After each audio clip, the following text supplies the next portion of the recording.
दानियाल साहब, बहुत warm welcome. मुझे बताइए कि कितनी वरिड आपकी हुकूमत के आईएमएफ जो इन्वेस्टिगेट करती फिर रही है कि इस मुल्क में रूल ऑफ लॉ है या नहीं है, जुडिशल कमीशन के मेंबरान से मिलेगी। उसने ये भी देखा होगा इस वक्त के अदलिया जो थी तहरीक इंसाफ के और दूसरे कुछ अदलिया के लोग रेड जोन के अंदर आज वकला के लोग रेड जोन में प्रोटेस्ट कर रहे हैं 26वीं आईनी तरमीम के खिलाफ। कितने आप कंसर्न है कि अगर आईएमएफ का ये मिशन जो है वो एक नेगेटिव रिपोर्ट देता है तो इससे हमारे आइंदा के मामलात पे कोई असर पड़ सकता है, या आप बहुत मुतमईन है कि आपके दौर में तो बेस्ट माहौल चल रहा है रूल ऑफ लॉ का? बिस्मिल्लाहिर्रहमानिर्रहीम। Thank you ji for having me on the show. Kamran भाई, जहाँ तक रूल ऑफ लॉ की बात हो रही है, देखें कि आज जो डिसीजन आया है जिसमें जजेस को एलिवेट किया गया है, ये सबसे पहले जो एक अफवाह हमें हमेशा एक हवा फैलाई जाती थी कि छोटे सूबों को इग्नोर किया जाता है। जिस रेशो के साथ सिंध की हो गए, पेशावर के हो गए, बलूचिस्तान के हो गए, इस्लामाबाद की रिप्रेजेंटेशन आज सुप्रीम कोर्ट में गई है, ये ट्रांसपेरेंसी को सपोर्ट करेगी। दूसरा, ये 26वीं तरमीम की स्पिरिट के हक़ में है ये चीज़ कि जो 26वीं तरमीम थी वो सबसे इम्पॉर्टेंट मैक्सिम जो एड्रेस करता था वो था ही यही था कि justice delayed is justice denied. वो जो सीटें जो खाली पड़ी हुई थी और सालों साल से खाली थी और लोगों को इंसाफ देने से कासर थी या डिलेड इंसाफ था, तो आज वो सीटें भर कर आपने ये या जो पूरा सिस्टम है उसने ये इस वॉइड को फिल किया है कि इंशाअल्लाह इससे आगे स्पीडी और फेयर एंड और जस्ट सिस्टम आगे चलेगा। और इससे आप ये देखेंगे कि इंशाअल्लाह इन कमिंग डेज़ कि जो आपकी जुडिशरी है जिसको रैंकिंग में बहुत नीचे पाया जाता है या बड़े नीचे होती है यूजली सालों साल, उसमें भी मुझे बताइए कि फिर क्या वजह है कि इस्लामाबाद हाई कोर्ट के आधे दर्जन जजेस, सुप्रीम कोर्ट के 2 सीनियर मोस्ट जजेस जो हैं वो ये समझते हैं कि 26वीं आईनी तरमीम लाकर आपने जो है वो सारे सिस्टम की धज्जियां उड़ा दी, जजों को ट्रांसफर करके आपने जो है रूल ऑफ लॉ का बेड़ा गर्क कर दिया। वो इतने सीनियर लोग क्यों समझते हैं ये बात? फिर देखें, 2 चीज़ें हैं। पहली चीज़ ये कि मैं आप एक आखिरी चीज़ पहले इस पर कर दूँ कि जो आप आज आपने प्रोटेस्ट की बात भी की, प्रोटेस्ट की भी जितने भी बार काउंसिल्स हैं उसने उसको सपोर्ट नहीं किया। एक ग्रुप है जो पाकिस्तान में चीज़ों को आगे चलना नहीं देखना चाहता, तो उनके कुछ वकला ने निकल के एहतजाज किया, जो वंस अगेन उनका हक है। लेकिन मैक्सिमम मेरे रावलपिंडी के हों, हमारे इस्लामाबाद के लॉयर फोरम्स हों, डिफरेंट फोरम्स हों, उन्होंने उसको सपोर्ट नहीं किया। जहाँ तक आप बात कर रहे हैं, देखें कि अग्री करना और डिसएग्री करना, देखें जुडिशरी को जो पावर्स हैं वो पार्लियामान से मिलती हैं। पार्लियामान उनको पावर देती है और उनको उस कुर्सी पे बैठाती है और फिर उनको राइट देती है कि आप एहतसाब करें, हमारा भी और इदारों का भी। और वही पार्लियामान जो है वो एहतसाब करने का तरीका, तयन, टाइम और जगह जो है वो मुख्तस करती है। अगर एक तरमीम के थ्रू तमाम पार्लियामानी लीडर्स ने समझा, बेहतर समझा कि आपके जिस तरह और ब्यूरोक्रेट्स के या और जुडिशल सिस्टम के जो लोग हैं जिनकी ट्रांसफ़र पोस्टिंग सूबों से बाहर होती हैं, तो इसलिए क्योंकि इस्लामाबाद का कैपिटल टेरिटरी का सूबे का स्टेटस नहीं है, तो इससे अगर वो रिवॉल्व या मूव अराउंड करें तो उसमें कोई बात नहीं है।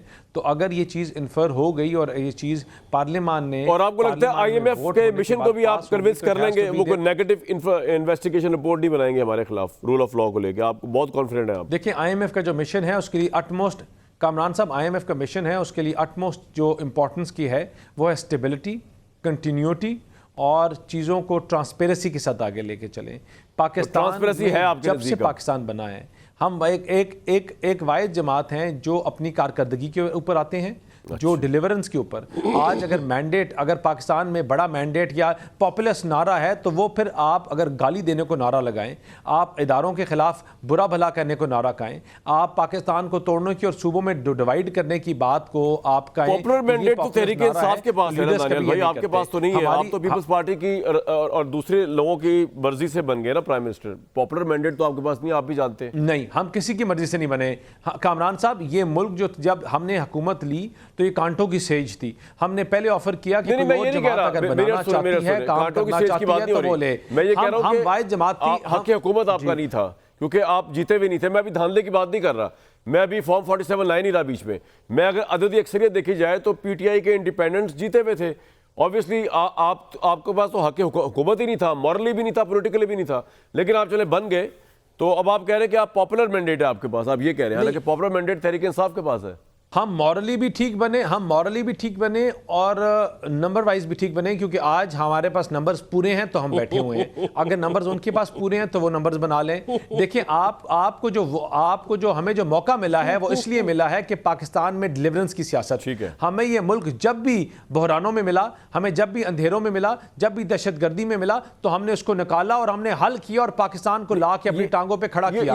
वो आपका पॉइंट आ गया दानियाल भाई। तो एक कह रहे थे कि 24 घंटे में डिफॉल्ट होगा, कामरान साहब एक कह रहे थे 40 घंटे में होगा, एक कह रहा था 3 दिन में होगा और एक कह रहे थे हो गया।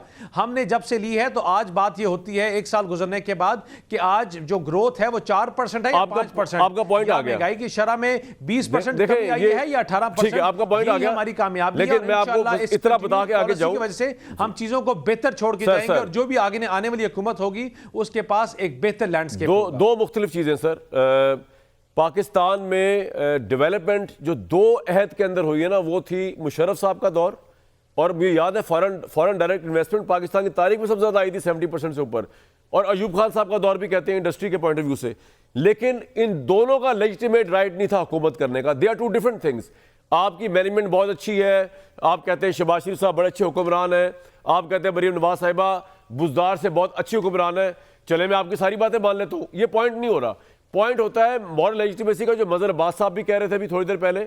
आपकी लेजिटिमेसी के बहुत बड़े इश्यूज हैं, आपकी पॉपुलर मैंडेट के बहुत बड़े इश्यूज हैं। बाकी उसकी बात आप उसको आर्गुमेंट को उधर ले जाते हैं, मैं उधर जाना नहीं चाह रहा था, वो और बात है। वो तो मुशर्रफ साहब भी का दौर बड़ा गोल्डन दौर था, लेकिन आज भी अगर इनका मैंडेट पॉपुलर है और लीडर गाली देके पॉपुलर होता है तो फिर तो हम शायद पॉपुलर नहीं है। अगर आप मुल्क को तोड़ने की बात करें और पॉपुलर ना रहे तो फिर हम शायद पॉपुलर नहीं है। अगर आप पाकिस्तान को आग लगाने की बात करें, सिविल नाफरमानी की बात करें, का ये शर है, पॉपुलर नहीं है, क्योंकि ना हमने ये सियासत की और ना हम ये करेंगे। सर डेमोक्रेसी का ये प्रॉब्लम है कि गाली देने वाले को अवाम पॉपुलर बनाए या वजीफा पढ़ने वाले को बनाए, ये अवाम का फैसला है। और जिस मुल्क में अवाम के फैसले को ना माना जाए तो तारीख भी माफ़ नहीं करेगी, और पता नहीं IMF माफ़ करेगा। लेकिन इससे पहले मैं ब्रेक के लिए जाऊं, फैसल चौधरी साहब, हुकूमत का ये मौक़िफ़ है कि ट्रांसपेरेंसी भी है, और एक बात मानने वाली है दानियाल साहब की कि वो कह रहे हैं कि जनाब देखें, पार्लियामेंट गधे को घोड़ा करार दे दे, घोड़े को गधा बना दे, पार्लियामेंट का राइट है। दुनिया में हर जगह इस तरह होता है। पार्लियामेंट ने 26वीं आईनी तरमीम लेके आए, आप बिला वजह जो है क्योंकि आपकी मर्जी का चीफ जस्टिस नहीं बना, आप सेखवा हो गए, तो ये भी तो बात गलत है ना। पार्लियामेंट की एक अथॉरिटी है, अब पार्लियामेंट आपके इख्तियार में नहीं है, इनके इख्तियार में है, इनके और पीपल्स पार्टी के या जिसके भी है, तो माने इस बात को मेरे भाई। इसमें इतना क्या मसला है फैसल भाई? हाँ कामरान साहब, मैंने तो सोचा शायद पूरा प्रोग्राम पे ही दानियाल की तकरीरी पे आपने करना है, लेकिन मसला ये है कि पार्लियामेंट में जो नंबर्स हैं इनके पास, वो नंबर्स पूरे नहीं है 26th अमेंडमेंट के लिए। ये कैसे पूरे किए गए आपको मेरे से ज़्यादा पता है, आपके सोर्सेज बड़े अच्छे हैं। किस तरह से बंदे उठाए गए, किस तरह से बंदे ख़रीदे गए, किस तरह से उनको कहाँ कहाँ पे रखा गया। इशू ये है कि दानियाल सुन लो यार, सुन रहे। अब आप ये कह रहे हैं कि 26वीं जी मैंने ये कहा कि सर अगर 26वीं तरमीम तो अगर वो आती एक तरीक़ेकार से, सियासी तरीक़ेकार से, अददी नंबर इनके पास होता और वो तखरीबकारी और सियासी इंजीनियरिंग, पॉलिटिकल इंजीनियरिंग ना की जाती, अपना वहाँ पे लोगों को उठाया ना जाता, मारा ना जाता, उनके बच्चे ना उठाए जाते, ख़रीदे ना जाते, फिर तो बात एक थी। जिस तरह से 26वीं तरमीम हुई, जिस तरह से रात के अंधेरे में हुई, और ये तो 26वीं तरमीम का क्रेडिट लेते कैसे हैं?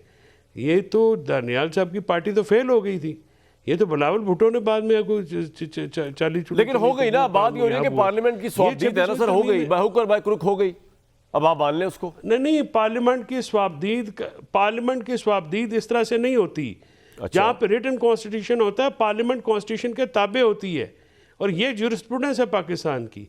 पाकिस्तान में तीनों इदारे जो हैं, चाहे वो सर कानून कौन बनाता है, तरमीम कौन लाता है दस्तूर की? पार्लियामेंट ही लाती है ना सर, तो पार्लियामेंट के ताबे हो गई। तरमीम का तरीक़ेकार, ओहो सर बात यह है कि आप मुझे ये तो अब आप ऐसी बात कर रहे हैं ना कि आप चोरी में या ईमानदारी में फ़र्क ही ना रखें, तो फिर जो मर्जी करें।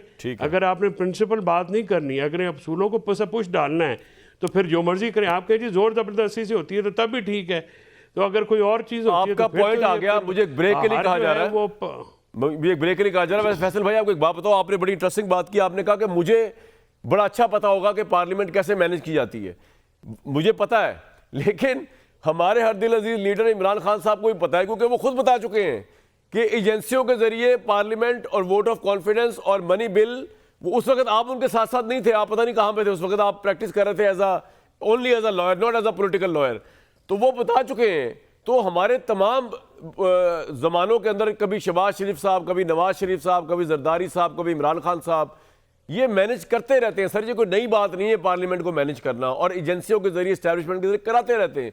फर्क ये है कि आपका मैनेज कराना जायज़ है आपके नज़दीक, उनका मैनेज कराना नाजायज़ है।